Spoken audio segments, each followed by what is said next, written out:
रामराव जी के दो बच्चे थे, रूही और पवन। पवन बड़ा था और रूही छोटी थी। दोनों ही पढ़ाई में बहुत होशियार थे।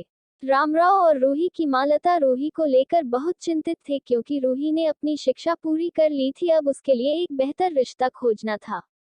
एक दिन उनके करीबी रिश्तेदार का बेटा दीपक शादी में रूही का हाथ मांगने के लिए उनके घर आया। दीपक को सभी पसंद करते थे। वह दिखने में अच्छा था और एक अच्छी कंपनी में कार्यरत था। दीपक के परिवार को भी रूही पसंद थी। फिर इन सब के बाद शादी की तारीख तय हो गई और पवन के भैया और रामराव शादी की सारी तैयारियां कर रहे थे। क्योंकि शादी नजदीक थी, सारी तैयारियां हो गई, शादी का दिन भी आ गया। पवन रूही का हाथ पकड़कर मंडप में ले आया। रूही सुंदर गुड़िया सी दिख रही थी। सुंदर नाक, आंखें, रंग गोरा, लंबी लंबी चोटी, रूही देखने में बेहद खूबसूरत थी। पवन रूही को मंडप में ले आया और पंडित ने रूही को कन्यादान के लिए हाथ आगे करने को कहा और उसका हाथ कांपने लगा। जिस पिता ने इस हाथ को पकड़कर दुनिया में चलना सिखाया, वही आज उसका हाथ किसी और पुरुष के हाथ में देने जा रहे थे। अपनी उस बेटी के बिना अपना बाकी का जीवन बिताना, ये विचार ही उनके लिए काफी कष्टदायक था। पिता ने उसका हाथ पकड़ लिया और उसके होने वाले पति ने नीचे से उसके हाथ को सहारा दिया। कन्यादान की रस्म शुरू हुई।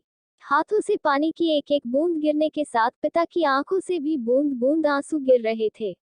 अपने कलेजे का टुकड़ा दान करते समय क्या अवस्था होती है, तब वह रामराव ने जाना। वह रस्म खत्म हुई। पंडित जी ने लता और रामराव के हाथ में दियों से भरा पर्दा दिया। उनके सामने बेटी और उसका पूरा ससुराल परिवार बैठाया और पंडित जी ने कहा, आज से आपकी बेटी उनकी हो गई। उनसे कहो कि उसका अच्छे से ध्यान रखें। लता अपने मायके वालों के लिए एकदम पराई हो गई। उसकी आंखों में आंसू भर आए। रूही को 2 दिन की ट्रिप पर भी भेजना मां के लिए कितना मुश्किल होता था, और अब उसको हमेशा के लिए दूसरे के घर भेज दिया जाए और उसके अपने ही घर का मेहमान बना दिया जाए, यह बात अब मां को समझ आ रही थी। उस रस्म के बाद दूल्हा गेट पर आ गया। पंडित जी ने आवाज दी, लड़की के मामा लड़की को लेकर आओ। उस मामा का हाथ पकड़कर वह उस अंतर पाठ पर जा रही थी। सुबह उठकर एक साथ नाश्ता, फिर मस्ती, फिर मामी के हाथ का खाना और रात में मामा की गोद में सिर रखकर सोने वाली भांजी आज उस मामा को दूसरे के हाथ में सौंपनी होंगी।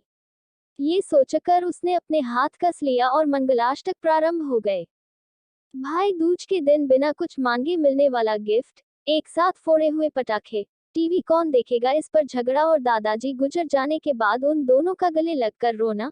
दोनों भाई बहन आज एक दूसरे को देख रहे थे।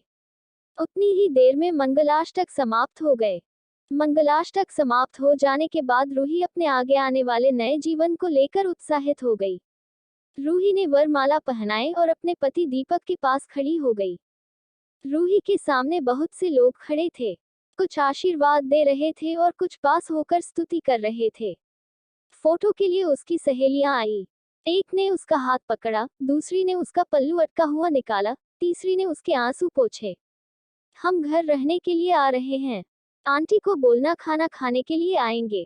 उसे कमरे की आवाज, एक दूसरे के अधिकार और वह दिन याद आ गए जब वे एक साथ रहती थी। अचानक पति दीपक ने कहा कि तुम चारों की तस्वीरें ले लो, मैं साइड में खड़ा हो जाता हूँ। और वह चारों चेहरे हंसे। खाने की कतार में आज रूही माँ पापा से दूर दूसरे लोगों के साथ बैठी थी।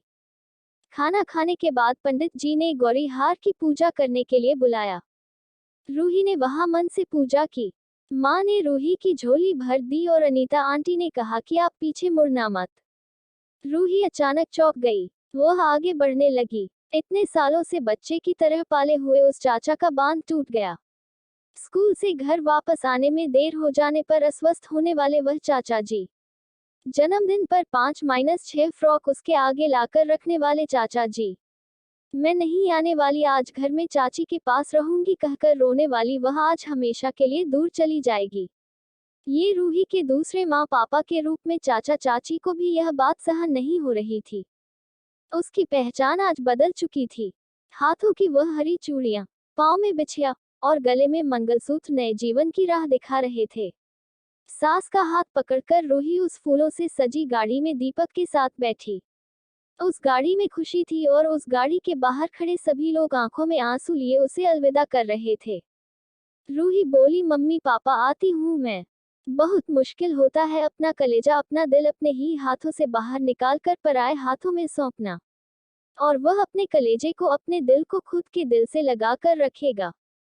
फिर अभी हर माता पिता इस मुश्किल काम का सपना देखते हैं लड़की के जन्म के बाद से ही।